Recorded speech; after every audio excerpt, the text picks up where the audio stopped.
أعوذ بالله من الشيطان الرجيم. بسم الله الرحمن الرحيم. الحمد لله رب العالمين، والصلاة والسلام على أشرف الأنبياء والمرسلين وعلى آله وصحبه أجمعين. رب اشرح لي صدري ويسر لي أمري واحلل عقدة من لساني يفقه قولي. سبحانك لا علم لنا إلا ما علمتنا إنك أنت العليم الحكيم.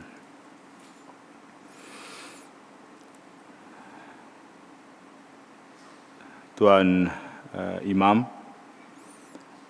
Dr. Zul, pengurusi masjid, jawatankuasa masjid, sahabat saya Saudara Faizul, juga kekanda saya Dr. Azmi, dan seterusnya semua tuan-tuan, puan-puan, muslimin muslimat yang dirahmati oleh Allah Subhanahu wa taala.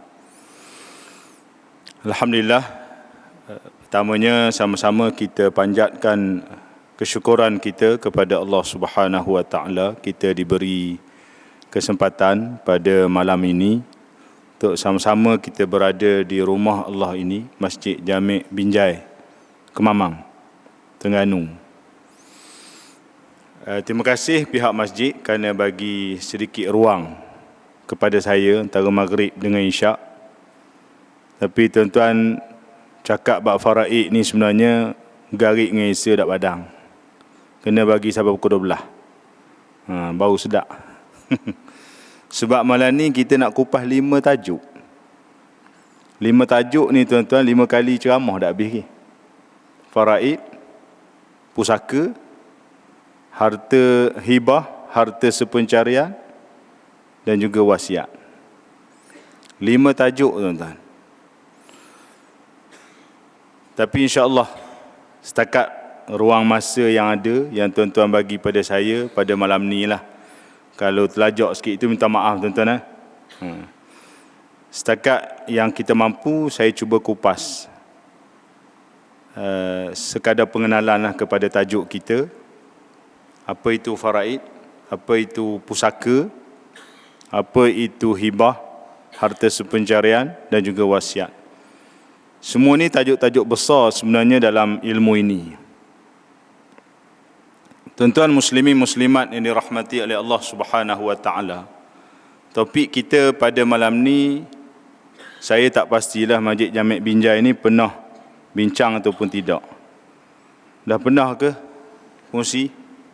Tak pernah lagi. Biar betul pengurusi tak ingat kot. Rasa macam tak pernah sabah.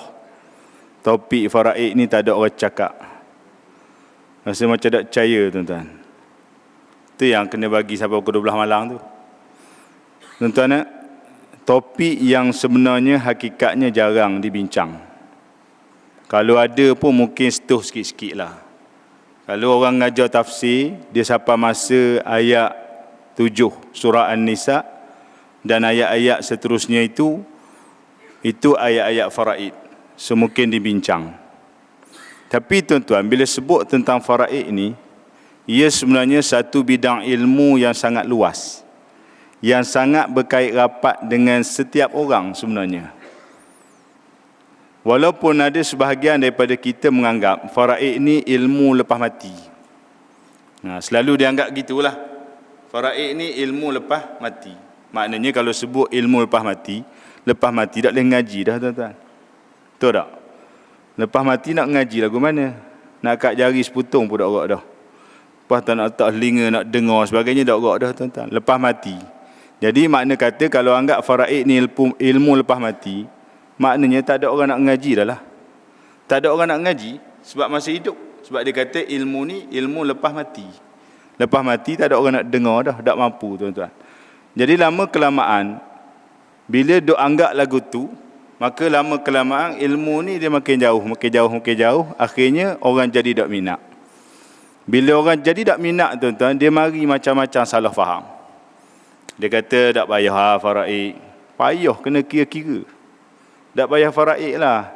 Kita senang ambil hak orang duk biasa buat tu. Lepas mati bagi sama rata je. Dia mari tuan-tuan. Bagi sama rata. Mak ayah pun suka pesang. Ayah mati, mak mati kayak gini. Mu tak payah ikut faraid lah. Harta ayah mak hak ada ni mu bagi sama rata je, senang. Mu nak faraid kena kira-kira. Dalam matematik dak apa nak boleh molek. Mak ayah jawab gitu pula. Jadinya mari pesang bagi sama rata. Dah boleh tak pesang bagi sama rata tuan-tuan? Kita kupas dalam topik wasiat nanti. Ya. Dia banyak salah faham. Ada orang kata faraid ni tak payahlah. Bahkan ada orang kata tak wajib faraid ni. Nak bagi saka ni, kita boleh bincang, kita boleh pakak. Tak semestinya ikut faraid. Faraid ni dia kata, bila last sekali, kalau baloh barulah balik faraid. Sebenarnya tak tuan-tuan, baloh tak jadi benda satu. Faraid pun tak jadi, benda satu pun tak jadi tuan-tuan. Jadi tuan-tuan insyaAllah pada malam ni kita akan bincang. Sejauh mana kepentingan ilmu ini. Sejauh mana keperluan kita kena faham, kita kena belajar, kita kena tahu. Sebab dia berkait rapat dengan kehidupan kita. Tuan-tuan sekalian, dalam surah Al-Hashr ayat 18, Allah Ta'ala berfirman, A'udzubillahi minasyaitanirrajim, Ya ayyuhalladzina amanu attaqullah, wal tanzur nafsum ma qaddamat lighad. Allah sebut, wahai orang-orang yang beriman, bertakwalah kamu kepada Allah. Dan hendaklah setiap diri, kita lah, hendaklah setiap diri melihat apa yang dia buat, apa yang dia sediakan untuk masa depan dia. Masa depan dia tu bukan dunia tuan-tuan, masa depan kita di akhirat esok-esok. Apa yang kita buat, apa yang kita sediakan. Alhamdulillah bagi orang yang faham, dia banyak bersedia dengan amalan dia. Dia banyak bersedia dengan ibadah dia. Dengan kebajikan dia. Dia berinfak, dia bersedekah. Dia bantu orang tu, dia bantu orang ni. Ibadah dia, semayang dia, puasa dia, zakat dia dan sebagainya dia cukup jaga. Soalnya tuan-tuan, ada satu bab, ada satu topik, ada satu perkara yang berkait rapat dengan kita lepas mati, ialah berkait dengan harta hak kita ada hari ni. Payah hari ni tuan-tuan nak cari orang tak ada harta. Betul tak? Ke ada malam ni, hak mari sejik malam ni, dia tak ada harta, cakap tangan seorang. Nak tengok, lama dah kita tak temu orang ngaku tak ada harta. Dalam 5-6 tahun dah. Dulu-dulu dalam kuliah faraid, bila saya tanya, ada akak tangan, saya tak ada harta Ustaz. Dah mari dengar malam ni buat benda dah. Dia kata tak ada harta, tak payah mari dengar. Faraid ni tuan-tuan, dua sebab. Kita kena belajar, kita kena tahu. Pertama, kita akan mati. Hak tu memang tak ada orang boleh nafi. Kalau nafi juga berat lah. Pertama, kita akan mati. Yang kedua tuan-tuan, sebab kita ada harta. Jadi kalau orang tu, walaupun dia rasa dia akan mati, tetapi dia rasa dia tak ada harta, tak payah mari dengar faraid. Sebab apa? Sebab kalau dia mati, dia tak ada harta, so tak ada kena mengena dengan hukum faraid. Sebab dah tak ada harta. Bila tak ada harta, tak kena mengena dengan faraid. Tapi boleh ke hari ni, cuba tuan-tuan cari seorang, kampung kita, ke Binjai, ke mana-mana, ke orang tu, dia kata dia tak ada harta. Boleh temu tak tuan-tuan? Mungkin ada hak ngaku, tapi dia sendiri tak faham, harta tu apa dia. Mungkin dia ingat, bila sebut harta ni, kalau mati jadi saka ni, dia ingat, aku mesti ada tanah. Aku mesti ada rumah. Ada kereta contohnya. Ada duit simpanan. So mungkin ada orang dia tak ada benda-benda gitu. Mungkin dia nopang je. Tapi tuan-tuan, kalau dia faham betul-betul apa maksud harta tu, nescaya dia akan ingat, aku kena belajar faraid ni. Walaupun para ulama sebut tuan-tuan, faraid ni hukum belajar dia fardu kifayah. Fardu kifayah. Jadi malam ni Pungsi kata tak pernah ada orang cakap faraid sebelum ni kampung ni. Berat tuan-tuan kalau kita fikir tu. Sebab fardu kifayah ni, kalau tak ada berlaku dalam mukim ni, mukim Binjai ni panggil ni. Masjid mukim Binjai ni, kalau tak ada berlaku fardu kifayah, jadi guana tuan-tuan. Dosa belaka lah. Dah kira dosa lah belum ni ke guana. Tok Imam susah hati dah. Dah tak pernah dengar faraid, tak ada orang ngajar, pakat dosa belaka daripada dulu. Ada tau, sikit-sikit. Kira selamat juga lah. Jadi malam ni kita panjangkan sikit. Belajar dia tuan-tuan fardu kifayah. Kalau tak buat, kalau tak belajar, makna dosa satu Korea. Sama macam solat jemaah, sama macam urus jenazah. Kan? Solat jemaah ada sejid, ada orang sembahyang jemaah. Kan urus jenazah berlaku. Tapi bab belajar faraid ni tuan-tuan, kadang-kadang payah kita nak jawab. Saya pergi banyak tempat. Tuan-tuan jangan bimbang. Soalan saya, berapa kali kuliah faraid sejid ni, boleh kata kebanyakan masjid jawab malam ni baru malam pertama Ustaz. Sama je. Tapi saya percayalah ada. Cuma dia beri stoh sikit-sikit gitu je. So tuan-tuan sekalian, belajar ilmu ni fardu kifayah. Tetapi tuan-tuan, melaksanakan ilmu faraid atas harta orang mati tuan-tuan, tak kira siapa mati, hukum melaksanakan ilmu faraid ini fardu ain. Wajib. Dia bukan pilihan. Dia bukan boleh pilih. Nak ikut faraid pun boleh, tak mau ikut pun boleh. Tak boleh tuan-tuan. Sebab dia wajib. Disebut dalam kitab-kitab fiqh, disebut taraf dia sama dengan kita semayang fardu. Kalau semayang fardu tu wajib, bila ada orang mati meninggalkan saka, harta pusaka, bukan meninggalkan saka tuan-tuan. Ni saka, dia lain sikit. Tulisan lebih kurang sama, sebut lain sikit. Meninggalkan harta pusaka tuan-tuan, maka wajib atas waris dia. Kalau tak ada waris, wajib atas siapa-siapa yang ada otoriti dalam masyarakat menguruskan harta dia mengikut hukum Allah Subhanahu wa taala, fardu ain. Kemarin ada orang tanya saya soalan. Dia kata orang ni dia ada adik seorang tapi adik dia ni gila. Adik dia gila. Dia pula bujang. Semalam program dengan UiTM Perak. Online lah, online.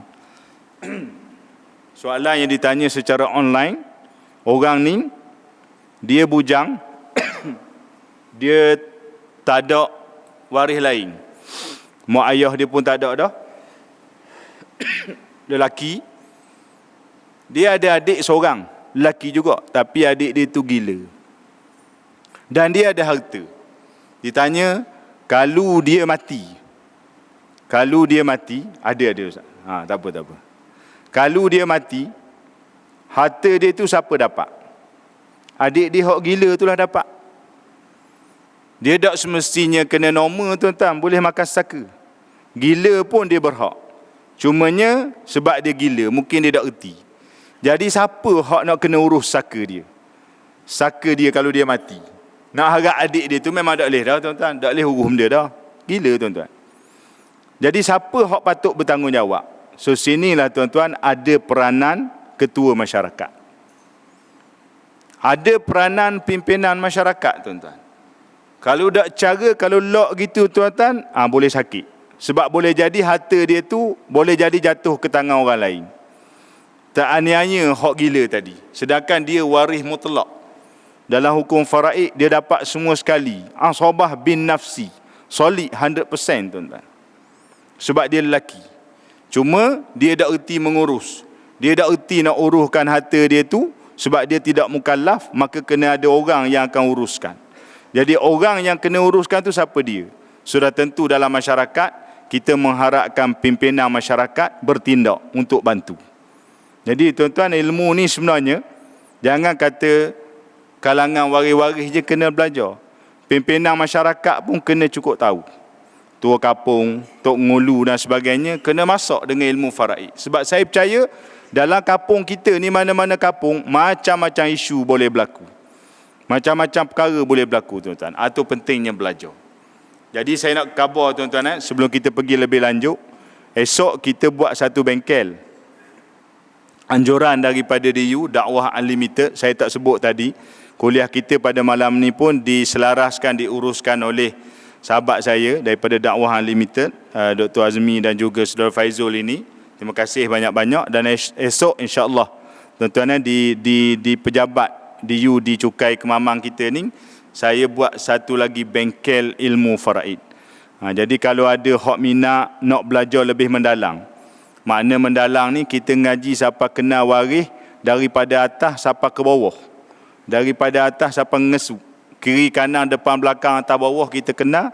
Kemudian kita ngaji cara kira-kira sikit. Kurang-kurangnya tahulah. Paling tidak kalau nak tahu untuk diri sendiri pun boleh dah. Ataupun setidak-tidaknya kita tahu untuk orang lain. Boleh bantu orang pun boleh. Jadi siapa-siapa yang rasa berminat nanti boleh berhubung dengan saudara Faizul ni depan ni. Boleh tanya dia lah macam mana proses nak daftar. Esok tuan-tuan, kita buat satu hari. Daripada pukul 8.30 sampai ke 4.30 petang. InsyaAllah esok. Jadi saya peruntukkan masa sehari esok sini di Kemamang. Baik tuan-tuan sekalian. Tu nak gambarkan faraid ini, dia sangat berkait rapat dengan semua orang sebab orang akan mati dan orang ada harta. Baik, bila sebut faraid ni, apa benda faraid ni tuan-tuan? Dalam kitab-kitab fiqh dia sebut faraid ni iaitu ilmu tentang pembahagian harta pusaka kepada setiap waris yang berhak mengikut hukum syarak. Dia hukum fiqh tuan-tuan. Faraid ni satu ilmu yang agak orang kata special. Sebab ramai para ulama dia keluarkan balik ilmu faraid ini yang bercampur dengan ilmu-ilmu lain dalam kitab-kitab fiqh, dia bincang balik. Dia keluarkan, antaranya dikeluarkan topik, dia buat ilmu faraid dan wasiat. Contoh macam tu. Banyak kitab-kitab ditulis sebegitu. Menandakan ilmu ni sangat penting. Sehingga Nabi SAW tuan-tuan, dia mengiktiraf seorang sahabat. Nama sahabat ni Zaid bin Thabit radhiyallahu anhu. Zaid bin Thabit radhiyallahu anhu ni Nabi kata apa? Afraduhum Zaid bin Thabit. Orang yang paling faqih, paling alim, paling tahu, paling mahir faraid dalam kalangan kamu, makna para sahabat, ialah Zaid bin Thabit. Dan Zaid bin Thabit radhiyallahu anhu ni antara sahabat yang jadi sumber rujukan utama para sahabat lain. Terutama kalau siapa yang ngaji faraid, kita akan belajar bab-bab hak pelik-pelik tuan-tuan. Antaranya mungkin saya boleh sebut bab masalah Umariyah, yakni zaman Saidina Umar. Masalah jad ma'al ikhwah, toki dengan adik-beradik. Kalau nak ngaji hak ni memang kena panjang betul lah. Toki dan adik-beradik. Antara pandangan-pandangan yang dirujuk oleh jumhur ulama dan para ulama ialah pandangan Zaid bin Thabit radhiyallahu anhu. Ini sahabat yang hebat dalam bidang faraid, Nabi iktiraf sungguh. Dan Saidina Umar Al-Khattab sendiri pun memberi penekanan kepada belajar ilmu ini. Dia kata fa innahu min dinikum. Belajarlah ilmu faraid, sesungguhnya faraid ni daripada agama kamu. Seolah-olahnya kalau kita tak faham faraid ni tuan-tuan, macam tak lekat agama kita. Walaupun ilmu ni praktikal hak kita nampak lepas kita mati ya. Tapi tuan-tuan, kalau kita tak belajar daripada awal, kita akan nampak mungkin harta kita tak boleh selesai dengan molek. Sebab kita tak ada bekalan kepada waris-waris kita.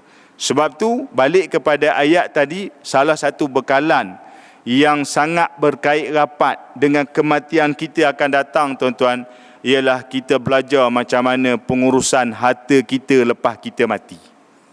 Walaupun kita tak mengurus, yang mengurus tu waris kita, isteri, suami, anak-anak, ayah mak kita, adik-beradik kita, mereka yang mengurus.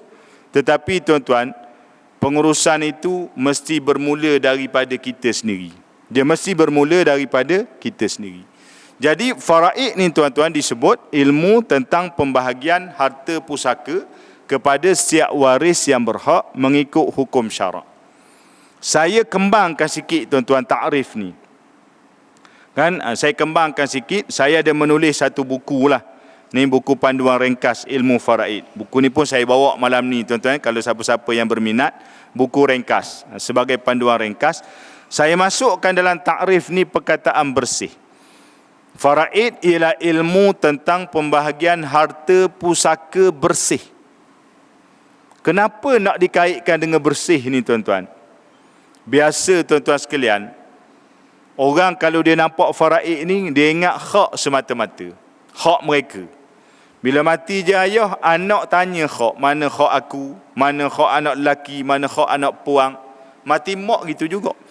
Bila mati orang tak ada anak contohnya, mari adik-beradik tanya hak. Orang ni tanya hak, orang ni tanya hak. Masing-masing duk bercakap soal hak. Bahkan kerana hak ni lah menyebabkan ramai duk berebut. Sehingga putus silaturahim. Sebab tak faham soal hak. Hak yang telah ditentukan Allah ada, tapi tak jelas. Sebab tak faham, tak belajar, tak pernah dengar. Jadi tuan-tuan nak sebut, bila kita membicarakan soal hak waris itu duk ngelas sekali. Ataupun duk di peringkat yang lain, peringkat lapis-lapis bawah. Itu hak waris. Bila seseorang tu mati tuan-tuan, atas harta peninggalan dia ni, hak paling utama hak dia dulu. Hak si mati tu dulu. Hak kita tuan-tuan. Itu kata kita nak kena faham. Kita sekarang ni, tuan-tuan, kita andaikan kita ni ada harta. Bukan andai, memang ada harta lah. Ada harta. Kita ada harta. Saya hak duk cakap depan ni pun ada harta. Tuan-tuan sendiri pun hak dengar malam ni pun ada harta. Muslimin-muslimat ada harta. So tuan-tuan, kita kena bayangkan bila kita mati, kita ada hak atas harta kita tu dulu. Sebelum harta tu pergi kepada waris lain. Kena tengok situ tuan-tuan. Sebab kita tengok orang masih hidup ni, duk susah ke anak-anak. Duk mikirkan anak. Macam-macam dia mari. Orang kata kena wasiat senang. Tak payah faraid lepas mati. Dia mari nyakit nak wasiat. Bukan mari nyakit tuan-tuan. Banyak berlaku orang duk wasiat harta ke anak. Wasiat harta ke anak. Lepas tu jadi kebalah. Anak ni kata, ayah wasiatkan aku dah harta dia, tanah dia, rumah dia ni. Mak kata, mak wasiatkan aku belaka dah barang kemah dia. Kata anak puang. Jadi kenyakit tuan-tuan lepas mati. Sebab tak faham. Nya mari beri masa hidup. Hibah, pemberian kasih sayang. Tuan-tuan, memang ada dalam hukum syarak. Kita akan bincang nanti. Tapi kalau kaedah cara tak betul, kefahaman yang salah tuan-tuan, dia jadi ke masalah. Tuan-tuan, saya akan kongsilah beberapa kes yang kita bantu, kita bagi nasihat dan sebagainya berkaitan dengan wasiat dan hibah ni banyak. Tuan-tuan sekalian, tuan maaf terganggu sikit lah tuan-tuan, ada sikit-sikit. Main dengan hujan sejuk ni lagu ni lah. Baik. Jadi tuan-tuan sekalian, hak kita dulu sebenarnya bila kita mati. Hak tu yang kita nak kena faham, hak tu yang kita nak bekalkan kepada waris kita. Sebab tu bersih tu penting. Hak apa yang pertama tuan-tuan? Biasa tuan-tuan, kalau kita tengok orang mati ni, lepas dia mati, perkara pertama hak orang duk buat untuk dia ni apa? Urus jenazah. Betul tak? Orang urus jenazah dia lah. Orang mandi, kan? Orang kapang, orang kebumi, sampai selesai. Kan? Biasa gitu lah. Hak pertama, hak tu lah digambarkan. Tapi sebenarnya tuan-tuan, dalam mazhab Syafi'i kita, tuan-tuan bukalah kitab-kitab fiqh mazhab Syafi'i, sebenarnya bukan nombor satu urus jenazah. Hak berkait dengan harta. Sebab bila nak urus jenazah, boleh kita ambil duit saka peninggalan tu untuk kos urus jenazah. Boleh. Berapa belanja dia, tengoklah. Kan? Jangan bazir sangat, jangan kedekut sangat. Belanja mandi dia, belanja kapang dia, belanja ke bumi dia, belanja perjalanan dia, daripada hospital ke balik rumah, rumah nak pergi kubur balik ke, ada belanja kos sebagainya, boleh ambil daripada harta pusaka tu. Contoh 1,000, boleh ambil, tak payah kita wasiat, tak payah kita pesang, tak payah kita waris-waris bincang, tak payah, boleh ambil. Dibenarkan dari segi syarak dalam ilmu faraid, ambil, bayar kos. Kalau kita tengok hak tu orang mula-mula buat. Tapi tuan-tuan sebenarnya dalam mazhab Syafi'i kita, hak nombor satu tuan-tuan bukan hak tu. Nombor satu tuan-tuan tahu apa dia? Nombor satu bayar hutang. Tu. Nombor satu tuan-tuan bayar hutang. Hutang siapa? Bukan hutang anak bini, hutang kita. Hutang kita. Soalannya tuan-tuan, soalannya, kita masa hidup ada hutang. Siapa tak ada hutang kat tangan? Soalan kedua saya tanya malam ni. Tadi tanya tak ada harta. Semua tak ada kat tangan. Maknanya ada harta belaka malam ni. Hak mari malam ni semua ada harta. Hak tak mari tu semua tak ada harta belaka kita kira. Siapa tak ada hutang tuan-tuan? Cuba kat tangan. Tak ada orang. Saya pun tak berani akak tuan-tuan. Semua orang ada hutang. Soalannya tuan-tuan, soalannya bila kita mati tuan-tuan, tak kisahlah bila kita mati tu. Bila kita mati nanti, anak-anak kita tahu tak bahawa kita tu ada hutang setakat mana. Siapa tuan-tuan angkat tangan malam ni, siapa yang dia ada siap buku hutang, yang dia siap satu fail, yang dia siap kabur ke isteri dia, suami dia, anak dia, ni hutang. Ayah mati nanti, mak mati nanti, mu selesai hak ni dulu, ikut hak aku tulis ni. Siapa buat tuan-tuan? Angkat tangan. Tak ada juga. Tuan-tuan, ni bendanya. Hak kita nak ngaji dalam faraid tuan-tuan. Jangan duk ingat nak bagi je. Kita mati tuan-tuan, anak-anak kita, bini kita, suami kita tuan-tuan, mak ayah kita, adik-beradik kita, dia sibuk tanya pasal hak je. Pasal hutang. Oh, hutang biar isteri dia tanggung.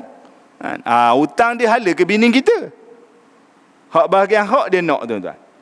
Sebab apa? Dia tak bermula daripada kita. Kita ni kena belajar, kena faham tuan-tuan. Apa persediaan yang kita buat? Kalau kita baca dalam Quran tuan-tuan, surah Al-Baqarah ayat 200 lebih tu, lupa dah ayat berapa tuan-tuan. Ayat yang paling panjang dalam Quran. Betul tak? Kan? Ya ayyuhalladzina amanu idza tadayantum tu paling panjang satu muka surat dalam Quran. Dia cakap bab apa ayat tu tuan-tuan? Bab hutang.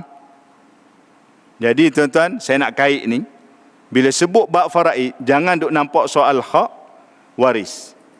Hak paling utama hak kita. Nabi sebut nafsul mu'min mu'allaqatum bidainihi hatta yuqda anhu. Jiwa seseorang mukmin itu tergantung dengan hutangnya sehingga hutangnya diselesaikan. Saya tuan-tuan macam-macam bila kita bantu kes-kes pusaka ni, bila kita bentang depan waris, sebelum kita cerita hak-hak waris, bincang, nak bagi sebagainya, soalan pertama kita kena tanya tuan-tuan soal hutang. Arwah ni ada tinggal hutang tak? Hutang ni tuan-tuan ada dua bentuk, hutang dengan Allah, hutang dengan manusia. Hutang dengan Allah ni tuan-tuan antaranya ialah haji. Itulah hak besar sikit haji. Kan? Umrah pun dia masuk sekali tuan-tuan. Ya. Hutang dengan Allah ni tuan-tuan zakat. Kita simpan duit banyak tuan-tuan dalam bank. Cuba tanya bank yang kita simpan duit tu, dia bayar tak zakat simpanan kita? Dia tak bayar tuan-tuan. Yang bayar tabung haji je. Tabung haji bayar. Yang kita duk simpan dalam bank-bank lain tuan-tuan, kita sendiri kena bertindak. Bayar masa hidup. Kalau kita tak bayar, maka tu jadi hutang kita. Bila kita mati tuan-tuan, soalan tadi, waris kita tahu tak bahawa hutang kita tu, zakat simpanan kita tu, salah satunya kita tak bayar. Dia pakat bagi sama dia. Oh, banyak ayah tinggal pitih ni, ada 400,000. Dia pun kira faraid, cari ustaz bagi ustaz, mak dapat, bisri dapat berapa, anak lelaki dapat berapa. Kita tahu bahagian kita 2 bahagian je. Oh, hak lelaki. Dah hutang dia tanya tak? Dia nak tahu mana hutang tuan-tuan. Kita pun tak pernah cerita bab hutang kita. Kita tak pernah cerita pasal tanggungan kita. Ni masalahnya. Kita kena bersedia tuan-tuan. Saya bantu seorang isteri meninggal dunia tuan-tuan. Dia tak ada harta lain, adalah piti sikit-sikit, barang kemah, orang puang biasa lah. Dia ada kereta suti. Kebetulan dia mati ni, dia tak ada anak. Jadi tinggalkan suami, tinggal ayah, tinggal mak. Tu je waris dia. Adik-beradik ada, tapi adik-beradik tak ada hak. Sebab adik-beradik terhalang dengan ayah. Jadi waris dia, suami dia dapat setengah daripada kereta tu. Soalnya tu suami dapat tu. Ayah, mak dapat 1/6. Tuan-tuan, kalau nak, ni saya sebut secara umum lah. Kalau nak ngaji betul, esok tuan-tuan boleh siapa-siapa yang berminat masuk bengkel. Mak dapat 1/6. Ayah dapat asabah, kadar dia 2/6. Tu hak memang Allah tentukan dalam Quran. Jadi pakat duk nak belaka. Suami kata, ustaz saya nak kereta ni sebab saya, walaupun kereta ni nama isteri, saya duk bayar juga. Kita kongsi bayar 2 orang. Ayah pun nak juga. Ayah dengan mak sekali ya. Ayah dengan mak dia tak berebut dah, dia nak sekali. Hak belakang ayah tu tukang sapak. Belakang ayah mak tu siapa? Adik-beradik. Ayah ambil. Ayah tak ambil kita. Tukang tu. Hak jack kat belakang tu. Biasa lah tuan-tuan. Maka dia tanya saya kata gini. Kereta ni ada loan. Dia kata ada loan. Berapa tahun dah bayar? 5 tahun. Dah baki berapa lagi? 4 tahun. 4 tahun baki. Dah cek dah hutang dengan bank. Dah cek lagi, cek dulu. Duk main kira orang ni nak, orang ni orang nak. Cek tengok hutang tu dulu banyak mana. Cek dengan bank. ada hutang 43,000. Khatam dia kita tak tahu lah. 43,000 hutang dengan bank. Baik, saya kata, lepas tu check value pula. Sebab kita tahu dah tuan-tuan, kereta kalau loan, buat full loan, memang tak lagi tuan-tuan. Baki bank tu lebih besar daripada value kereta. Check value 42,000.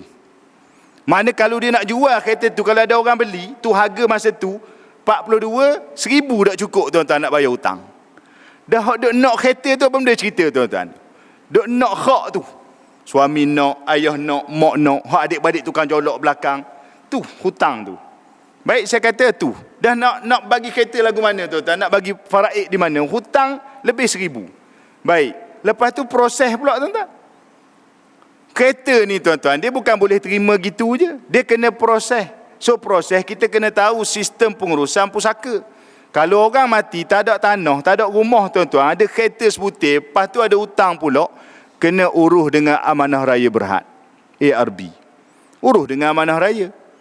42,000 urus dengan Amanah Raya, dia punya charge dia bermula dengan 5%, 25,000 pertama, hak lebih tu 4%, 1,900.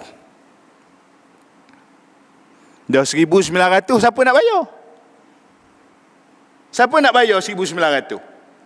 Kalau tak kena cara, tok lelaki dia bayar lah. Sebab tok lelaki, kereta mu nak, tak bayar, tok lelaki kena bayar. Berat.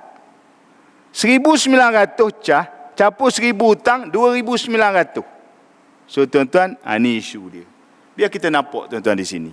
Sebab tu, bila kita ngaji faraid ni tuan-tuan, sebenarnya banyak ilmu yang kita boleh kembangkan. Dari sudut persediaan kita, perancangan kita dan sebagainya. Pengurusan. Jangan duk nampak lepas mati je, hak. Ni, hak kita dulu. Tu kata bersih. Soal hutang kita tuan-tuan. Panjanglah kalau kita nak kupas. Tapi saya nak sentuh sepitah lalu. Itu maksud saya bersih kepada setiap waris yang berhak.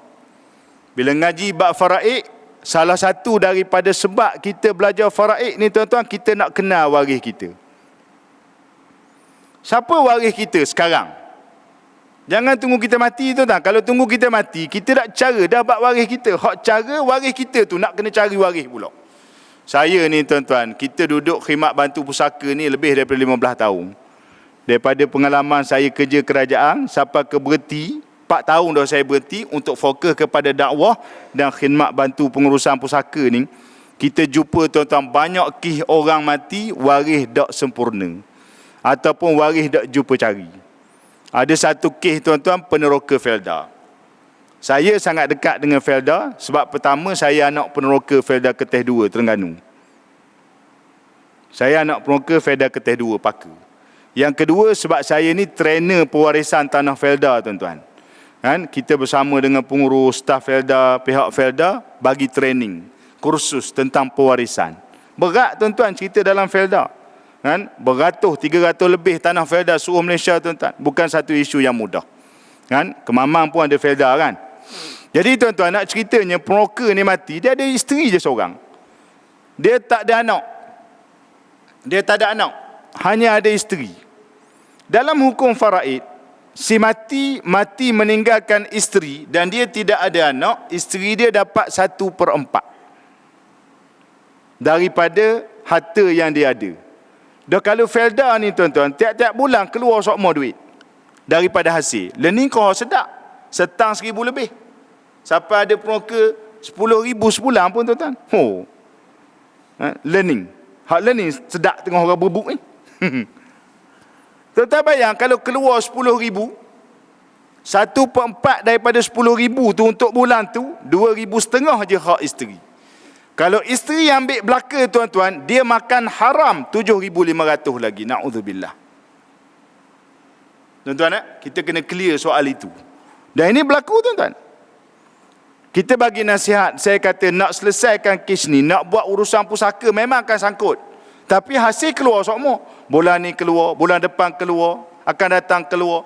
Pengurusan memang pening lah tuan-tuan. Nak masa duit banyak. Nak keluar, nak bagi macam mana. Saya kata kena cari waris. Anak tak ada. Bila anak tak ada, saya kata cari adik-beradik. Tak ada juga ustaz adik-beradik. Dia ngelah sekali mati. Saya kata cari anak saudara.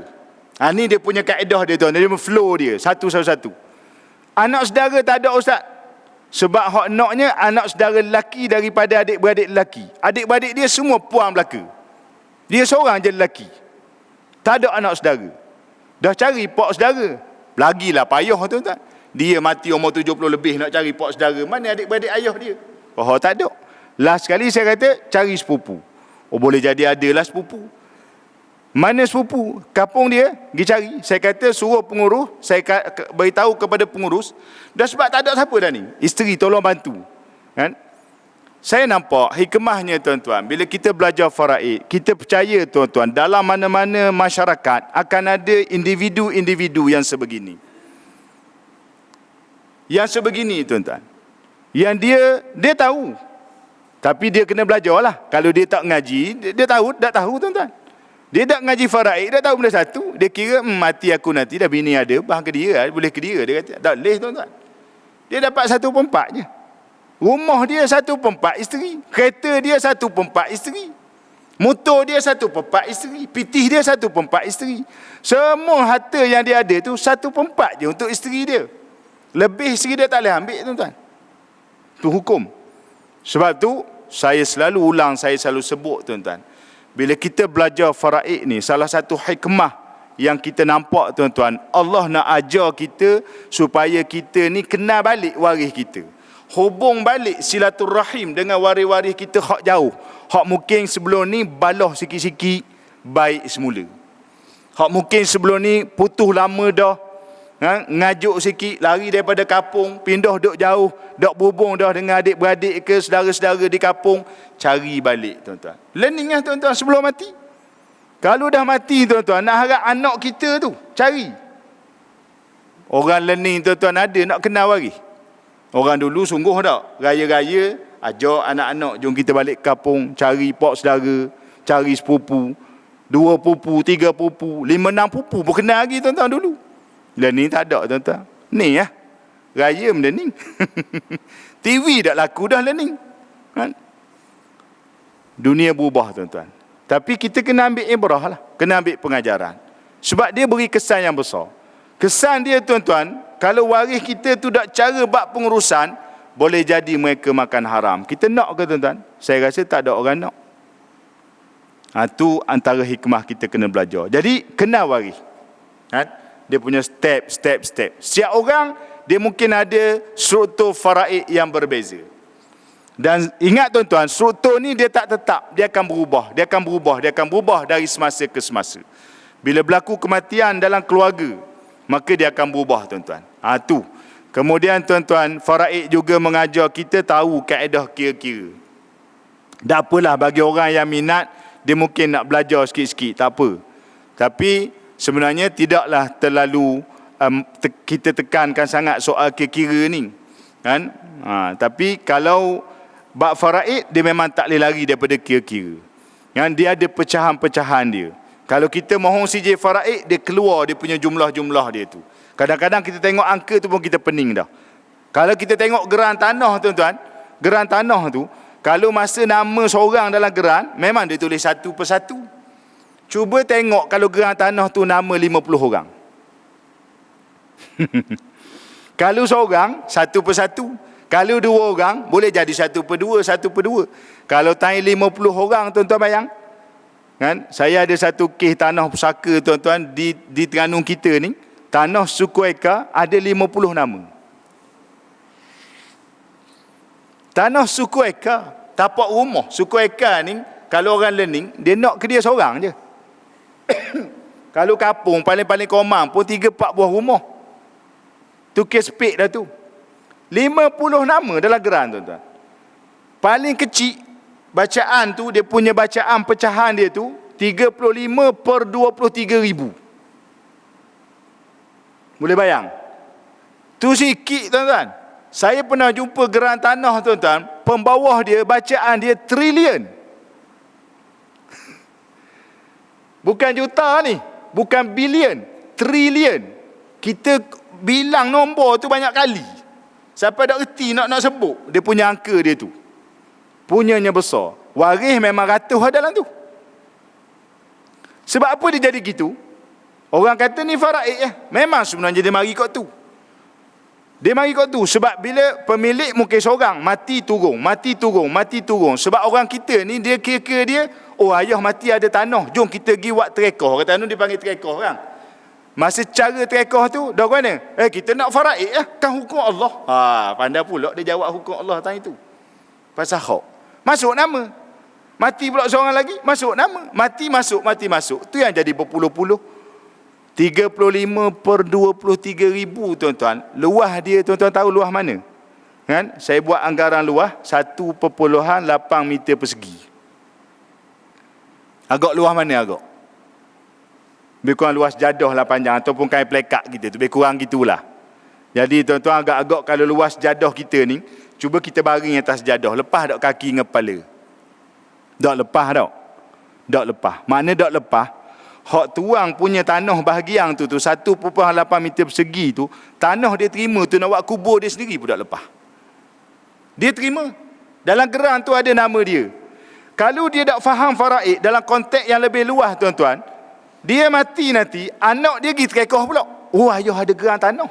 Oh ada nama dalam geran ni. Pergi cara pula tuan-tuan. Pergi cara dah mana? Kita nak faraid. Kecil lagi tuan-tuan. Kira lah. Daripada kubur sendiri tak lepas, tak tahu lepas tu nak jadi kubur siapa dia tuan-tuan. Ini mentaliti orang kita. Cara orang kita mengurus pusaka sebab dia nampak faraid tu bagi. Itu nyakit dia. Kita kena tukar tuan-tuan. Kan? Kena bawa pendekatan-pendekatan yang lebih, orang kata lebih terkini, tajdid, transformasi dalam kita memahami ilmu faraid ini supaya pengurusan pusaka tu dia jadi comel. Sebab hikmah ilmu ni, hukum ni turun tuan-tuan supaya harta kita ni kesinambungan dia tu ada. Bila mati kita, harta kita ada tu comel, anak kita boleh manfaat. Ni tanah ada tapi nama berpuluh-puluh. Lepas tu jadi kebalah. Kalau ada buat rumah seorang, hak ni pula marah, mu buat dapur masuk tanah aku dah. Mula dia jadi nyakit lain tuan-tuan. Jadi tuan-tuan kita tak mahu benda ni berlaku. Jadi tuan-tuan tu pentingnya kita belajar bahagian, tapi daripada bahagian tu bukan mesti kena bagi. Isa aku apa ni? Sikit lagi. Lebih dah ni. Dok lagi. Saya tengok jam belakang tu. 8.20. 3 minit lagi. Isa bang dulu. Pengurusi kata, lepas tu baru buka soal jawab. Dah habis dah 5 tajuk malam ni. Kecuali pengurusi kata, Ustaz, bawa ke pukul 12. Kita pun habis. Baik, itu dia punya bahagian tuan-tuan. Bahagian dia. Baik. Kemudian dalam faraid ni tuan-tuan, dia ada pengurusan. Dia tak boleh lock gitu tuan-tuan. Allahu Rabbi, saya paling lama cuba bantu tanah pusaka tuan-tuan, bukan di Terengganu kita. Di Kedah, mati tahun 1920. Mati tahun 1920 tuan-tuan. Geran tanah ada nama si mati dalam geran tanah tu. Tanah padi. Learning hak duk retah tanah tu cici. Tak bawah lagi tak tahu. Tak boleh nak sesal tuan-tuan sebab proses dia. Di Terengganu ni paling lama saya cuba urus tanah mati tahun 30-an Kuala Terengganu. Pun tak boleh selesai tuan-tuan. Nak jejak waris satu hal. Di Pahang tuan-tuan, mati tahun 90-an, tanah dalam Bandar Rompin 1 juta lebih waris duduk di Indonesia pun ada tuan-tuan. Sebab dah terlalu lama. Yang jadi duduk Indonesia tu sebab dia dah berlapis. Di Perlis tuan-tuan, saya bantu, ni nak cerita pengalaman. Mati tahun 50-an, ada 14 lapis kematian. Kalau tanya pakar-pakar lagi banyak tuan-tuan. Kalau Terengganu kita ni Haji Wan Halim. Ni nama tuan guru kita lah, Haji Wan Halim. Kalau pergi jabat dia tu, tak silap, belakang whiteboard besar tu ada 27 lapis kematian. Dia susung. Saya pernah pengalaman paling banyak 14 lapis. Hak mati ni puang, masa dia mati suami dia ada, anak dia ada. Tapi tak cara. Tu nyakit orang kita. Sebab dia nampak faraid ni, tak apa lah, kita tak buat pun. Kita bukan balah pun, kita bukan kelahi pun. Dia baca gitu lah. Kalau isteri pula, dia ada sentimental value. Dia panggil. Nilai-nilai sentimental, dia kata tak payah urus saka ni. Kalau mak tengok nama ayah mu atas gerang tu, kurang-kurangnya mak teringat ke dia, terubat rindu di hati, kata mak. Jadi anak kata, dah tak apa lah, kita dah urus lah mak. Tu terlalu sentimental. Tak boleh tuan-tuan. Hak tu kena hapus. Soal pengurusan ni kita tak boleh ambil mudah. Kan? Lepas tu mati berlapis-lapis. Kan? Di Terengganu baru bulan lepas mati tahun 78 tuan-tuan. Tanah padi, anak tak apa cara. Tak cara masa tu. Masa tu waris 6 orang je. Learning tahun 2021 waris 30 orang lebih. Pakat duk cara belaka. Sebab apa? Dah jadi piti. Kerajaan ambil dah tanah tu. Jadi piti. Pakat tubik belaka lah tuan-tuan. Hak duk gua mana pun mari belaka. Hak duk jadi waris pun ngaku waris. Dia jadi belaka tuan-tuan. Ni kita tak mahu jadi gini. Sebab tu pengurusan tu penting. Kan? Tu saya tutup setakat faraid. InsyaAllah lepas bang nanti saya masuk pulak bab pusaka dan 3 lagi tajuk kita tu secara ringkas. Kemudian kita buka soalan. Silakan kita bang dulu.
Baik tuan-tuan, kita sambung sikit lagi. Baik, tadi kita bercakap soal faraid secara umum lah. Okay. Sebab sebenarnya apa yang kita nak bincang soal pusaka, soal sepencarian, soal hibah wasiat ni, sebenarnya topik-topik ni memang terangkum dalam ilmu tu sendiri. Baik, yang kedua kita pergi kepada pusaka. Apa itu pusaka? Yang orang Terengganu kita ni dipanggil akad terekoh tu sebenarnya bahasa Arab tu. Terekoh ni tarikah. Kalau kita pergi Jabak Tanah tu kan dia ada kan kaunter terekoh. Dia tulis terekoh kan. T-E-R-E-K-A-H. Negeri lain tak ada tuan-tuan, Terengganu je. Terekoh dia tulis. Dia sebenarnya daripada kalimah bahasa Arab tarikatun, tarikah. Tarikah ni iaitu harta yang ditinggalkan oleh si mati. Harta peninggalan si mati itulah. Jadi kita akad terekoh tu mana uruf pusaka lah tu maksudnya. Okey tuan-tuan. Apa maksud pusaka ni? Harta pusaka ni tuan-tuan, maksud mudah dia iaitu segala barang, segala harta bernilai milik si mati masa dia hidup. Tu takrif mudah je tuan-tuan. Segala milik kita yang ada nilai masa kita hidup. Jadi tuan-tuan, kita boleh bayang masa kita hidup ni benda hak kita ada. Banyak tuan-tuan. Banyak sangat. Saya ingat lagi tuan-tuan, pengalaman saya berkuliah di Kuantan. Soalan mula-mula saya tanya macam soalan tadi lah. Cuma sebab tak ada orang angkat tangan malam ni. Saya tanya, siapa tak ada harta angkat tangan? Seorang pakcik tu, dia duduk depan meja gini, dia angkat tangan tak setabuk. Saya ustaz, tak ada harta. Sebab saya kata, siapa tak ada harta boleh balik. Tak payah dengar faraid sebab dia tak ada harta. Dia pun angkat tangan. Angkat tangan sungguh. Saya pun tanya, tak apalah pocik angkat tangan, terima kasih lah. Cuma saya nak tanya pocik sebelum pocik balik. Kata. Saya tanya dia, pocik, piyah atas kepala pocik tu hak apa? Hak saya lah ustaz, dia jawab. Dah kalau piyah tu hak pocik, bila pocik mati, saka pocik tu. Dah baju Melayu, hak saya juga. Kain plekat, hak saya juga. Rupanya, ramai orang dia tak faham. Bila sebut harta ni, bila mati, hak jadi sakanya, dia duk nampak benda-benda besar. Dia duk nampak tanah, dia duk nampak rumah, dia nampak pitih, kenderaan. Motor buruk dia tak kira dah tuan-tuan. Dia tak nampak hak lain. Padahal hak lain tu kalau capur belaka tu, dia punya nilai tu besar lagi boleh jadi. Jadi saya khabar gitu pocik, hak duk tubuh pocik tu semua kalau pocik mati, semua jadi saka belaka pusaka. Oh gitu ustaz, dah pocik jadi balik? Tak jadi ustaz, tak jadi balik. Tuan-tuan, orang tak faham. Sebab tu kalau kita sebut faraid, orang kata faraid bagi. Saya nak bagi banyak contoh tuan-tuan. Banyak contoh yang menunjukkan harta peninggalan si mati ni tak bagi pun, pakai ambil gitu je. Kadang pakai beri gitu je. Suami mati, isteri, pakaian-pakaian suami tu ni ambil sedekah-sedekah gitu je, boleh tak? Tak boleh tuan-tuan. Boleh sedekah tu, tapi kaedahnya bagaimana? Kaedah dia kena tengok pada hukum faraid tu sendiri. Ya? Baju-baju main ambil gitu, main beri-beri gitu, tak boleh tuan-tuan. Terutamanya kalau si mati tu ada anak yatim tu. Anak yatim tuan-tuan, anak yatim ni anak ataupun orang yang belum balik. Saya ingat lagi tuan-tuan, sahabat saya meninggal dunia. Dia ada anak puang seorang, umur 5 tahun masa dia mati tu. Seorang tu anak dia. Waris dia, anak puang tu seorang, isteri dia, ayah dia ada lagi, mak dia tak ada dah. 3 orang je waris dia, adik-beradik tak ada, sebab ayah ada.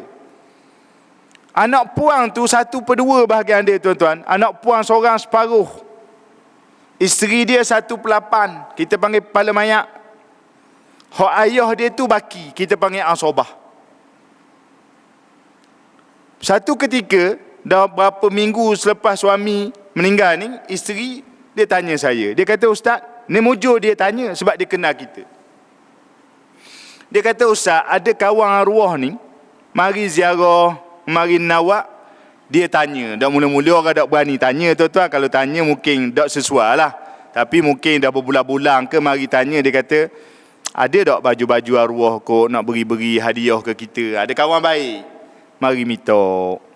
Jadi isteri ni sebab kita dah terang banyak benda dah, urus pusaka pun saya banyak bantu dia. Jadi dia tanya, Ustaz boleh ke saya beri baju arwah ni ke kawan dia ni? Sebab baju ni bukan ada orang nak pakai pun. Betul tak tuan-tuan? Kalau kita kira gitu logik lah. Saya kata boleh. Tapi syarat dia apa? Bahagian ayah tu kena tanya ayah. Dia setuju ke tak? Bahagian dia 1/8 tu dia sendiri buat keputusan. Mungkin beres dia setuju. Hak paling utama tuan-tuan bahagian anak yatim tu. Bahagian anak yatim, dia boleh lepas dak hak dia, dia tak boleh lepas hak dia tuan-tuan. Sebab tu isteri ataupun mana-mana waris yang ada tu kena jamin hak dia tu.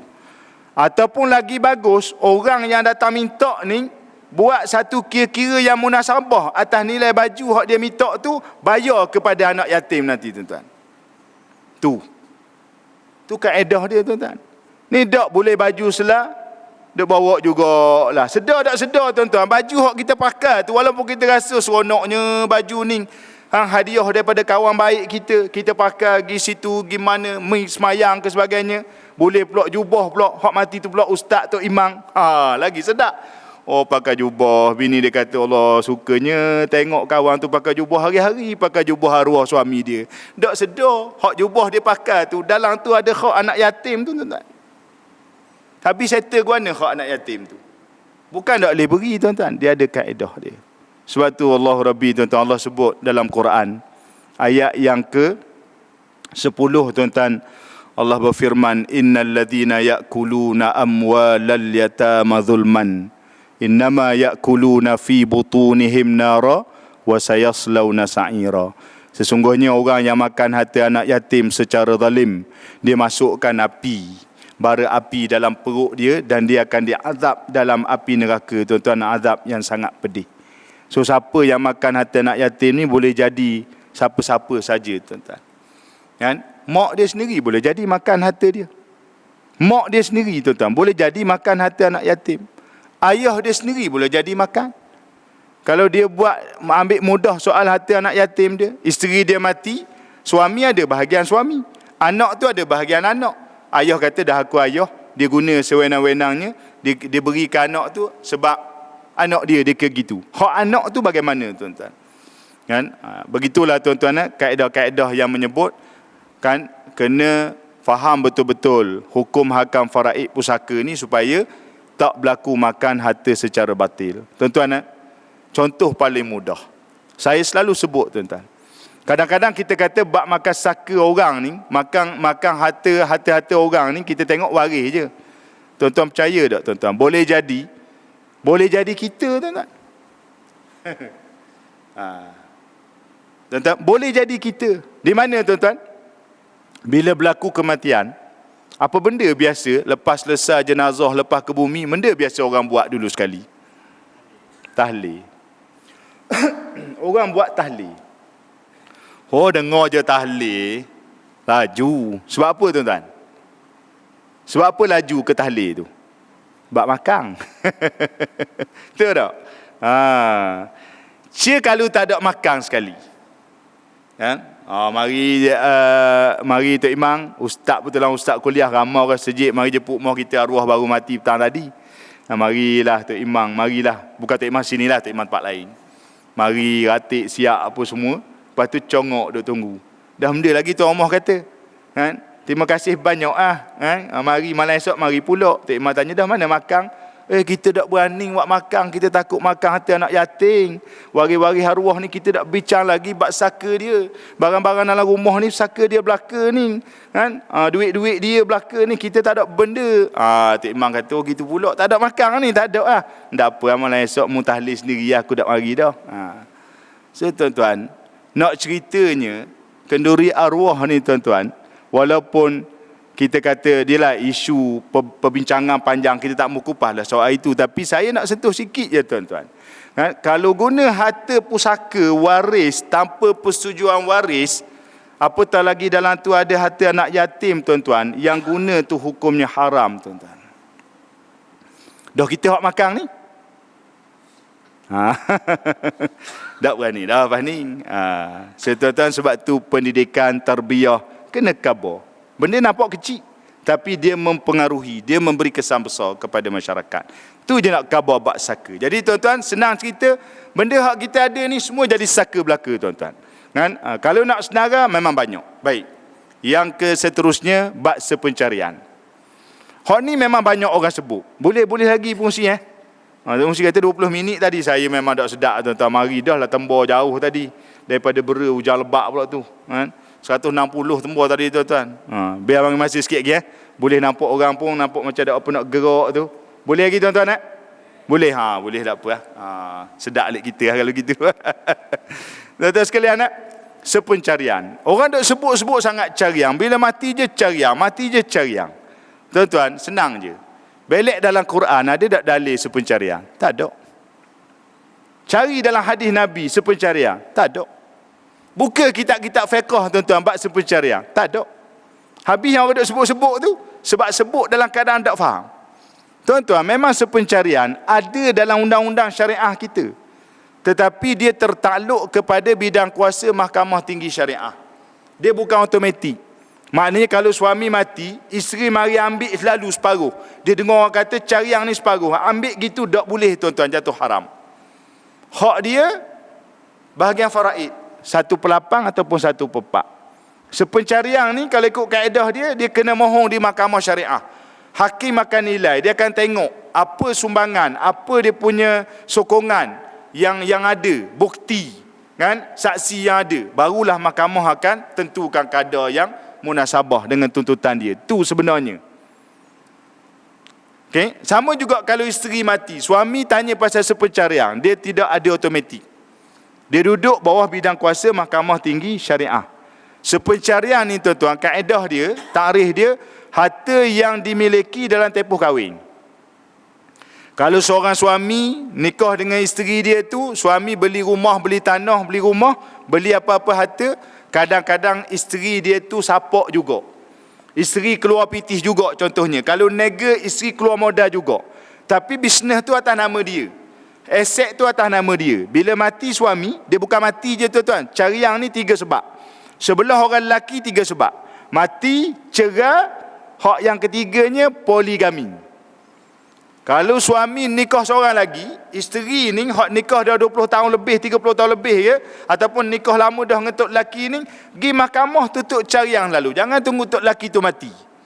Hak banyak berlaku, suami nikah dah seorang lagi. Poligami.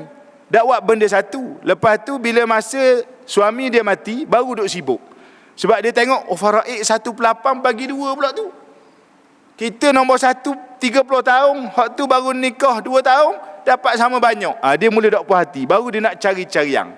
Boleh, tapi hak lagi bagus, dengar je tok lelaki tu nikah seorang lagi, pergi mahkamah lalu. Tu kaedah, tuan-tuan. Kita khabar sungguh ni tuan-tuan. Sebab banyak hak berlaku tunggu mati. Kan? Dia ada 3. Hak mana harta dalam tempoh kahwin tu boleh tuntut dalam sepencarian. Tapi kalau harta hak saka daripada mak ayah dia tak boleh. Ataupun harta hak dia miliki sebelum dia nikah, hak tu tak masuk. Dan KWSP, suami yang bekerja, ada caruman KWSP, kalau suami mati, isteri pun tak ada hak untuk tutup sepencarian atas KWSP. Itu peraturan yang ada. Buat masa ni lah. Gitu tuan-tuan. Jadi benda ni, benda yang terlalu orang kata kita kena faham betul-betul. Dia bukan benda yang mudah. Kan? Dia bukan benda yang automatik. Itu gambaran sepencarian. Baik. Yang keempat tuan-tuan, hibah. Okay. Hibah ni tuan-tuan hadiah masa hidup. Kita bagi apa-apa tuan-tuan kepada siapa-siapa sahaja, tak ada masalah. Nak bagi ke anak, nak bagi suami, isteri, kawan, saing, sebagainya, hadiah. Itu kita panggil hibah. Dan Nabi sebut dalam hadis, berilah hibah, nescaya kamu akan dikasihi. Memang bagus beri hadiah ni, Nabi galak tuan-tuan. Syarak pun galak, kita bagi hadiah. Jumpa orang tu beri hadiah, jumpa orang ni beri hadiah. Tak kisah dia kaya dah pun, hadiah. Dia seronok terima hadiah. Ya? Jadi tuan-tuan, tu hibah. Bila bab hibah ni melibatkan anak-anak, tuan-tuan, saya nak sebut, kan? Nabi suruh kita berlaku adil. Hak ni yang banyak orang terlepas pandang. Beri ke anak ni, anak lain tak tahu. Kan? Beri tu memang ada sebab lah, tapi anak lain tak tahu. Akhirnya bila berlaku kematian, tengok-tengok tanah tu ke rumah tu duduk atas nama seorang anak. Adik-beradik lain mula persoal, mula petikai. Kan? Jadi hak jadi mangsa siapa tuan-tuan? Anak kita tu jadi mangsa, hubungan tak comel. Tetapi kita di alam barzah ni jadi mangsa sebab bila kita berlaku tak adil, kita menanggung dosa. Biar kita fikir situ tuan-tuan. Jadi nak hibahkan harta ni biar ada ilmu. Kan? Kaedahnya cukup banyak. Kalau orang dulu dia suka tukar nama terus. Pergi jabat tanah 14A pindah milik. Dia panggil hibah. Kan? Kalau learning tuan-tuan, dia kadang-kadang ada dalam bentuk dokumen. Dan banyak orang dulu dia pakai mulut je. Tanah ni mak wi kemung. Kan? Hak lagi sedap tuan-tuan, dia dak wih lalu masa hidup. Dia kait dengan mati. Kalau mak mati, bila-bila mak mati, tanah mak ni, kecil je tanah ni, kan, mak wi kemungah, dia kabur ke seorang anak dia. Anak tu kata, baiklah mak. Mati mak, anak tu kata, mak wi kaku dah tanah ni.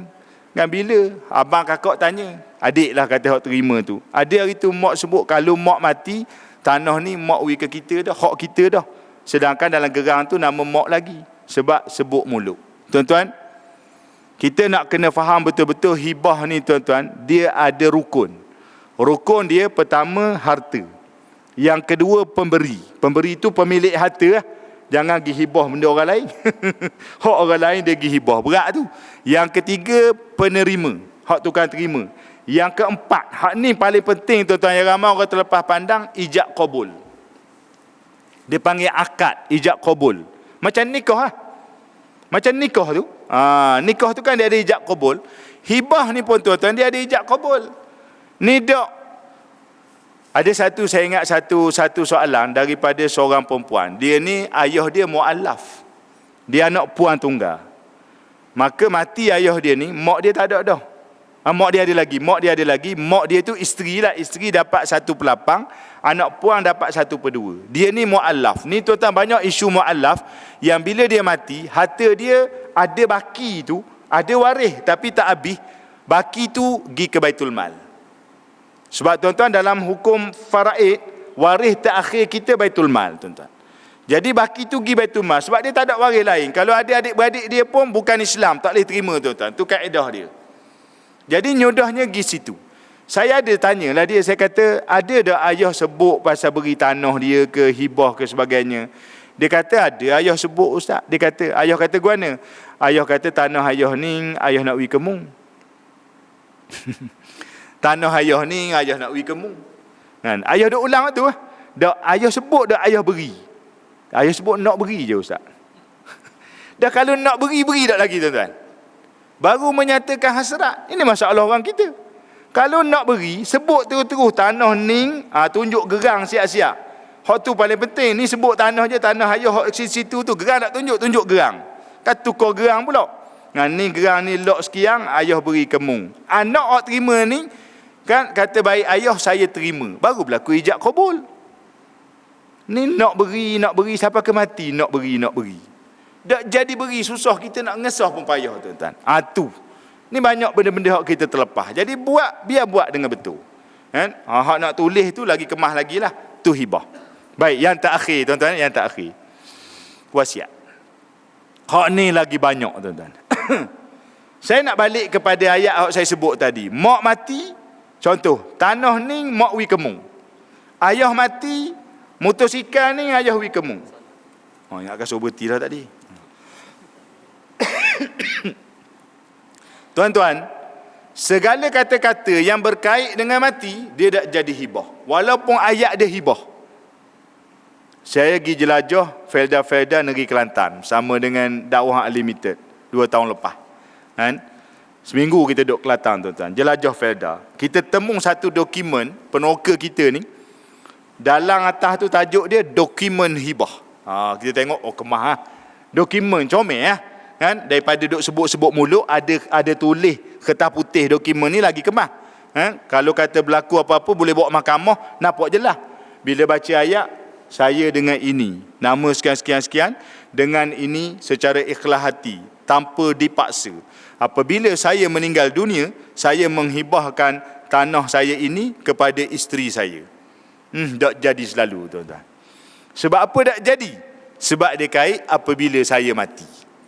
Bila kait apabila mati, tuan-tuan, dia tak jadi hibah. Walaupun sebut perkataan hibah situ, beri hadiah, tak jadi, tuan-tuan, dia jadi wasiat. Sebab kait dengan mati. Hibah ni selalu. Wasiat, tuan-tuan, kita pesang. Mak mati, pitih mak dalam bank tu 1/3, mak beri ke sejik jamek binja. Mak wakah ke sejik, contohnya. Mak sedekah ke sejik. Mak wasiat ke sejik. Hak tu wasiat. Hak tu hak comel sekali. Tapi tuan-tuan, hak tu hak jarang orang buat.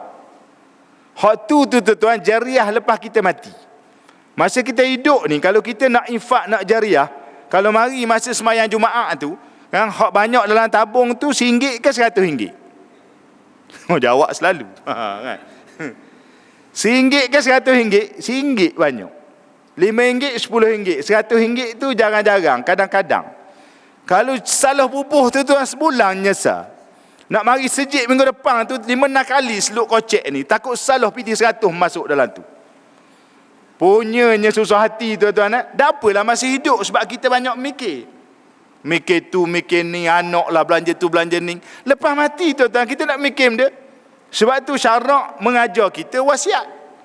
Dan wasiat salah satunya yang terbaik, jariah kita tadi yang sebut. Kalau ayah mati, pitih ayah dalam bank tu ada sedikit sebanyak, ayah wasiat ke sejik jamek 1/10. Sah, tuan-tuan. Wasiat tu bukan setakat sah, tuan-tuan. Bila dia mati, wajib kepada waris dia tunaikan wasiat tu. Tengok dalam bank, masa urus saka tu, keluar-keluar pitih dalam bank tu, ada RM100,000. 1/10 berapa? RM10,000. RM10,000 wajib anak tadi ambil, mari atas sejik jamek. Kalau seorang buat gitu, hak lain pun pakat buat belaka, tuan-tuan, masjid tak ada masalah, tuan-tuan. Untuk belanja masjid senang sangat, tuan-tuan. Tak payah nak harap bantuan. Ahli Korea mati, waris dia mari, wasiat. Ayah kita 1/3. Ahli Korea mati, mari waris dia, ni mak wasiat 1/4. Mak wasiat 1/5. Dia maksimal 1/3, tuan-tuan. Hak tu, hak penting sekali kita nak faham bab wasiat, jariah kita. Lepas kita mati nak mikir dia lagi, tuan-tuan. Masa hidup harus mikir RM100, kan? Payah dah, tuan-tuan. Jadi, tuan-tuan sekalian, ni wasiat paling utama. Tapi jarang orang buat. Orang duk sibuk wasiat benda, tuan-tuan. Nak wasiatkan anak, nak wasiatkan orang tu, nak wasiatkan orang ni. Baik, kita bincang sikit. Wasiat ni, tuan-tuan, ada dua bentuk. Dia banyak sebenarnya, kita nak fokus pada dua. Pertama, wasiat kepada bukan waris. Siapa bukan waris kita? Kita ada anak angkat, kita ada anak tiri, kita ada anak susuan, dan boleh jadi ada anak tak sah taraf. Ini biasa kalau sebut anak. Dan kita mungkin ada orang-orang hak kita sayang, kawan kita, saing kita, anak saudara kita yang bukan waris. Dan tok-tok, tolong faham, tuan-tuan. Kalau kita ada cucu, cucu tu mari daripada anak puang kita, dia bukan waris. Kita ada anak puang, dia mati dulu pada kita. Kita ada harta ni, anak puang kita hak mati dulu tu nikah dah ada anak. Cucu kita lah. Kita mati, tuan-tuan, cucu kita tu tak berhak atas harta kita. Walaupun contoh kita tak ada anak lain dah ni, anak puang tunggal seorang-seorang, cucu tadi tak berhak, dia bukan waris. Dia duduk dalam kategori zawi arham, tuan-tuan. Sebab dia mari ikut anak puang, dia bukan waris. Toki ada harta banyak mana pun, cucu tak boleh, tuan-tuan. Jadi kalau kita kalau kita belajar faraid ni, tuan-tuan, kita nampak selalu, oh tak boleh rupanya. Kan? Lepas mati nak harap waris lain beri, harap kalau dia beri, kalau tak beri tak ada lah. Tak boleh. Jadi apa kaedah hak kita boleh buat? Salah satunya wasiat. Maksima dia 1/3. Oh rupanya cucu kita tak boleh. Tak apa hamba wasiat 1/3 harta hamba hak ada ni. Maka adalah bahagian cucu tu. Kalau nak kemas lagi, hibah ke cucu tu. Macam-macam, tuan-tuan. Kita nampak bila kita faham tu. Okey. Tu bukan waris. Sah, tuan-tuan. Wajib tunai. Hak banyak berlaku, tuan-tuan, masyarakat kita ni, hak nombor 2 ni, tuan-tuan, wasiat pada waris. Wasiat ke anak, tok lelaki wasiat ke isteri, mak wasiat ke anak bosu, mak mati, mak wasiat ke barang kemah, mak ni mak wi kemung belaka, dia kabarkan anak puang dia. Sebab anak lain lelaki belaka. Jadi tak, tuan-tuan? Tak jadi. Tak boleh pakai, tuan-tuan, wasiat tu. Wasiat suruh bagi sama rata. Ayah mati, harta ayah ni bagi sama rata. Jangan ikut faraid, berat nanang ayah. Suruh jangan ikut hukum terus. Suruh bagi sama rata. Tak jadi tuan-tuan. Sebab bila bagi sama rata, yang terima tu waris, tuan-tuan, Nabi pesan dia. Kita duk sibuk pesan ke anak kita suruh bagi sama, pesan tu pesan ni. Mari kita tengok pesan Nabi dulu. Nabi kata, bila turun ayat faraid, Nabi sebut, innallaha qad a'ta kulladhi haqqin haqqahu fala wasiyata liwarithin. Sesungguhnya Allah dah bagi hak kepada orang yang berhak, maka tak ada wasiat kepada waris. Jadi tuan-tuan, siapa-siapa nak buat wasiat kepada waris, rujukan kita ada satu lagi hadis Nabi sebut, la tajuzu wasiyatul liwarithin illa an yasha al-warathah. Tak boleh wasiat kepada waris kecuali waris-waris lain setuju. Jadi tuan-tuan, siapa-siapa hak dok sebut mak mati barang kemah mak wi ke anak puang, ayah mati tanah ning ayah wi ke hak ning, bagi ke hak ning, bagi sama rata. Tuan-tuan, hukum dia bila kita mati tertakluk kepada persetujuan waris-waris lain. Kena tanya waris hak tak boleh tu, kan? Waris lain setuju. Tuan-tuan, setuju tu dia bukan setuju gitu je, bukan setuju atas sebab wasiat. Dia setuju selepas dia tahu bahawa dia berhak atas hukum faraid dan dia ada kasih sayang, dia redha, dia halalkan bahagian dia tu, dia lepaskan kepada waris yang terima wasiat tadi, baru boleh pakai. Kalau tak setuju, hak ni banyak tuan-tuan, dia bantah. Kalau bantah, kembali kepada hukum Allah, hukum faraid lebih kuat. Ni bab wasiat. Yang kita tengok hari ni tuan-tuan, bukan orang cakap secara mulut, sebut mulut je, bahkan bertulis pun ada. Tapi ramai orang tak faham. Bila tak faham tuan-tuan, dia jadi bercelaru lepas kematian. Ni yang kita tak mahu. Sebab tu inilah kepentingannya tuan-tuan, kita belajar ilmu faraid ini sebagai salah satu daripada hukum Allah Subhanahu wa taala. Allah sebut dalam surah An-Nisa ayat 7. Penutup kepada kuliah, kalau ada soalan nanti kita jawab. Tuan-tuan, Allah berfirman, a'udzubillahi minasyaitonirrajim, lirrijali nasibum mimma tarakal walidani wal aqrabun walinnisa'i nasibum mimma tarakal walidani wal aqrabun mimma qalla minhu aw kathur nasiban mafruḍa. Bagi orang lelaki ada bahagian daripada pusaka peninggalan ibu bapa dan kaum kerabat.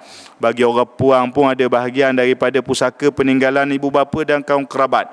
Sama ada sedikit ataupun banyak harta itu, pembahagian yang telah diwajibkan oleh Allah. Jadi tuan-tuan, kita bercakap soal satu hukum Allah yang pelaksanaannya adalah wajib. Dia bukan pilihan. Dia bukan solusi terakhir. Faraid ni pilihan terakhir. Balah baru balik pada faraid. Bukan tuan-tuan. Dalam pembahagian pusaka, hukum faraid, kadar yang telah ditentukan oleh Allah itu wajib diletak di hadapan. Dan nampak hak masing-masing, bahagian masing-masing, pitih sekian-sekian waris semua nampak, tanah luah mana-mana sekian semua nampak, barulah nak bincang, nak muafakat, nak bagi kaedah sama rata. Kita tak ambuh bahagian kita nak wi ke mak, kita tak ambuh nak wi ke adik, nak wi ke kakak, nak wi ke abang ke, kita tak ambuh bahagian kita nak sedekah ke masjid ke, tak ada masalah. Sebab semua tu berlaku selepas setiap waris itu masing-masing faham hukum yang telah ditentukan oleh Allah Subhanahu wa taala. Itu kedudukannya tuan-tuan. InsyaAllah tuan-tuan, saya rasa kadar itulah penjelasan saya. Saya pun nak risau juga sebab fungsi kata tadi Ustaz, lepas bang 20 minit. Saya rasa macam tak sedap hati. Sebab kalau saya terima, saya rasa saya tak puas hati tuan-tuan. Sebab kuliah saya ni komang-komang pun sejam setengah. Kalau sedap 2 jam. Jadi kita pergi kepada soalan. Minta maaf tuan-tuan. Boleh boleh redha ke ni? Saya ambil masa panjang sikit boleh okey. Nak mari pula dah tahu tahun depan pun boleh tentu tuan-tuan. Dah lama dah tahun depan ni pun. Okey, kita pergi soalan kalau ada. Saya jawab hak ni dulu, hak ada ni. Assalamualaikum Ustaz. Macam mana dengan duit yang orang sedekah masa datang ziarah? Wak arwah guna duit tu. Okey, soalan daripada FB. Bak duit pusaka ni tuan-tuan, kaedah dia, hak jadi saka ni hak barang milik kita masa hidup. Pitih hak kita ada masa hidup. Hak kita sipang. KRSP tu pitih kita, potong daripada gaji kita, sipang. Bubuh penama tu pemegang amanah je. Isteri penama, bahang ke dia belaka, makan haram mesti kita tuan-tuan. Mak penama, bahang dia mak belaka, mak kata anak aku ikaku dah, makan haram mak kita tuan-tuan. Anak sulung, penama, ambil ke dia belaka, maka haram anak sulung kita, tuan-tuan. Tu nak lantik penama tu, tuan-tuan, jangan ambil mudah. Kan? Penama ni, kelebihan dia, duit cepat keluar je. Tapi wajib atas penama, agihkan kepada waris-waris berhak mengikut hukum faraid. Jadi hak mana mari daripada hak kita masa hidup, semua jadi saka. Jadi ada piti, dia bukan masa kita hidup, dia mari kediang. Mari kediang ni, tuan-tuan, maknanya bukan daripada harta kita. Kalau mari kediang daripada harta kita lain, kita buka kedai tu ada barang niaga, lepas kita mati pitih masuk lagi, tu saka juga, sebab tu jualan. Hak ni orang mari ziarah, dia sedekah, dia menyumbang. Sumbangan ni, tuan-tuan, merupakan sunnah Nabi. Cuma Nabi tak suruh pitih. Nabi suruh dalam hadis bila Ja'far bin Abi Talib meninggal, kan, Nabi kata at'imu li ahli Ja'far, tolong bagi makan kepada ahli keluarga Ja'far. Jadi hak kita sekarang ni, siapa hak beri makan? Siapa hak tukang beri makan, tuan-tuan? Ahli keluarga si mati lah. Tukang beri makan ke siapa? Tuan-tuan lah. Bukan saya. Saya tak pergi. Betul tak? Betul ke tak? Tak apa nak angguk je. Jawab. Betul lah tu. Kan? Tuan rumah hak beri makan. Hak Nabi kabarnya atau ilmu, kabar ke sahabat tu tolong beri makan ke keluarga si mati tu. Kita learning beri sumbangan, kan? Kita tak beri makan, kita pergi ziarah, pergi nawak, kita beri pitih. Pitih tu bukan pusaka. Bila bukan pusaka, jadi juga tuan-tuan nyakitnya pakat berebut pula. Moga banyak hak arwah ni orang kena, banyak main puluh-puluh ribu pula orang sedekahnya, berebut pula. Ayah mari mitok, mak mari mitok, pakat mari mitok, so bagi saka. Bukan saka. Nak bagi terpulanglah. Tapi pada saya, gunalah duit itu, pertama untuk ringankan beban keluarga si mati. Yang kedua, kalau rasa beban tak berapa nak ada, guna duit itu untuk khairat si mati itu sendiri. Sedekahlah, kan? Guna bayar hutang dia. Kalau dia ada hutang, gunalah untuk kebaikan. Ni ada juga, dia sedih. Satu kes isteri sedih. Berapa sedih? Dia kata duit orang sedekah semua wak bayar hutang arwah. Nak wak tahlil ke duit arwah, tak ada pitih dah. Ya Allah, tuan-tuan. Jadi kata balik. Padahal mujur lah. Ada duit orang sumbang, boleh buat bayar hutang, hak tu wajib. Hak tahlil kendi arwah tu bukan benda wajib, tuan-tuan. Dia jadi keterbalik. Ini masalah orang kita tak faham. Baik. Sesat tu. Baik. Dalam pembahagian pusaka mengikut muafakat, masa jabat saka semua setuju. Balik rumah ada pula tak setuju. Dia sebab apa jadi gini, tuan-tuan? Nyakitnya sebab kita tak bermula dengan faraid. Kita tak bermula dengan faraid. Dia kadang-kadang pergi terekoh jabat saka tu setuju tu pakai ikut. Terutama kalau kata hak mati tu ayah, mak ada lagi. Mak ikut mak. Kan? Mak kata bagi sama rata. Anak pun dia nengung ikut mak ada apa. Kita ikut mak, kalau dia ikutkan mak was hati. Kalau dia ikut mak kan kata dia haka pula. Kan? Jaga hati mak pakat setuju bagi sama rata. Kan? Ataupun ikut ayah. Balik dengar ustaz kata tak jadi setuju bagi sama rata kalau dak ikut hukum faraid dak letak depan, mari dak setuju, balik rumah tuntut nak faraid semula. Ni masalahnya. Dia jadi, tuan-tuan, sebab kita dak bermula. Saya pengalaman kita bantu orang ni, tuan-tuan. Kita tanya waris, dah guana keputusan? Saja tanya dulu. Waris kata kita setuju sama rata. Dah setuju ni, faraid tahu dak hak masing-masing? Dak tahu ustaz, dak apa dak tahu ustaz, dak boleh. Saya kalau berdepan dengan saya kena cerita. Mitok senara duit, katalah ada duit 30-40 ribu, tunjuk selalu 40 ribu, isteri 1 pelapang, berapa? 5 ribu, bagi dia nampak. Baki 35 ribu tu untuk anak-anak. Anak lelaki 2 bahagian, anak puan sebahagian.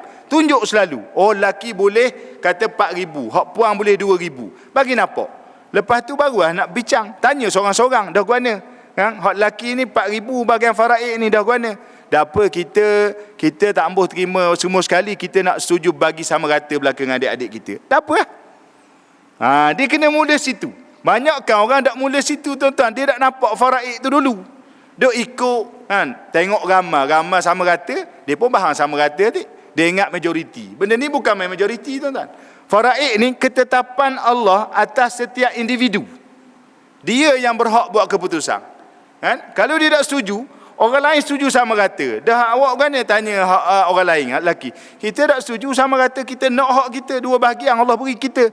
Biasa kalau hak tu khabar gitu, dia teruk sekali kena katok. Bahasa tamak, orang lain semua setuju sama rata, dia nak ikut faraid. Boleh dia jawab gitu, tuan-tuan. Itu hak dia. Allah tentukan. Jangan marah ke dia. Kena terima. Tuan-tuan, kita kena terima hukum ketetapan begitu. Soal nak setuju tu boleh. Jadi, bila jadi gini, tuan-tuan payah lah. Bila masuk bicara kuasa, keputusan telah dibuat. Jadi, saya selalu suka mencadangkan. Kalau dah berlaku lagu ni, kalau nak patah balik, tak mudah, tuan-tuan. Sebab bila perintah dah keluar, dari segi undang-undangnya, kita nak ubah balik, kita kena bawa balik ke Mahkamah Tinggi. Minta tukar balik. Selalunya tak layang dah. Sebab masa cara tu, ada tulis situ kita setuju. Jadi kita minta waris ni berlapang dada lah. Kalau nak bincang balik, bincang mula dengan waris. Kan? Jadi berlapang dada, redha lah terima. Sebab semua tu bermula daripada masing-masing tak faham. Gitulah kaedahnya. Wallahualam. Ada lagi?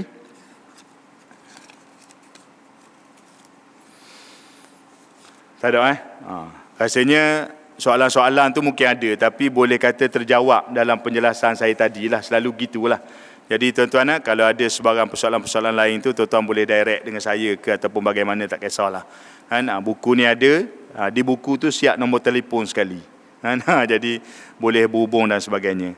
Tuan-tuan, muslimin muslimat yang dirahmati oleh Allah Ta'ala, saya rasa kadar itulah kan perkongsian saya pada malam ni. Kita hampir pukul 9, 7.30, 8.30, 9, sejam setengah lebih kurang program kita pada malam ni. Tuan-tuan, saya minta maaf kalau ada kekurangan, kelemahan, terkasar bahasa, mungkin menyentuh sensitiviti. Sebab ilmu faraid ni dia kena terus terang. Dia tak boleh orang kata kita ambil mudah, tak boleh. Kita kena khabar betul. Hak tak kena memang tak kena lah. Kan? Dan kita kena terus terang sebab benda ni banyak orang kata kekeliruan yang berlaku dalam masyarakat. Dan sebenarnya tuan-tuan, cabaran ilmu ni boleh jadi kita dapat jawapan-jawapan yang mungkin boleh mengelirukan juga. Ini pun satu cabaran. Jadi saya ulang sekali lagi, siapa-siapa yang berminat untuk belajar dengan lebih mendalam, esok kita bengkelkan, saya namakan bengkel Tadabbur Ayat Faraid. Kita akan baca satu persatu ayat demi ayat dan kita akan fokus kepada waris-waris dan saya akan tunjuk terus kaedah kira-kira. Bagi nampak selalulah orang ni kan, kita akan nampak dan menjawab isu-isu kalau ada lah kan.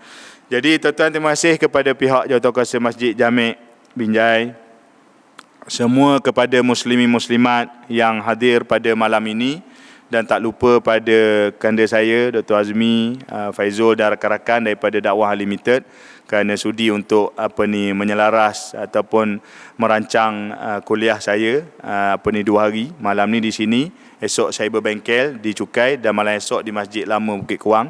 Kan, saya akan bincang topik berkaitan dengan pewarisan adik-beradik. Bab adik-beradik ni tuan-tuan, satu topik yang panas juga. Kan, InsyaAllah saya bawa topik tu ke Masjid Lama Bukit Kuang esok. Sebab Bukit Kuang tu dah acap kali dah kuliah. Kan, esok topik pewarisan adik-beradik. InsyaAllah ada ruang masa akan datang kita temu lagi insyaAllah. Terima kasih atas jemputan ini. Mohon ampun atas kekurangan. A'udzubillahi minasyaitonirrajim. Bismillahirrahmanirrahim. Alhamdulillahirabbil alamin. Wa bihi nasta'in. Wassalatu wassalamu ala asyrafil anbiya'i wal mursalin wa ala alihi wa sahbihi ajma'in.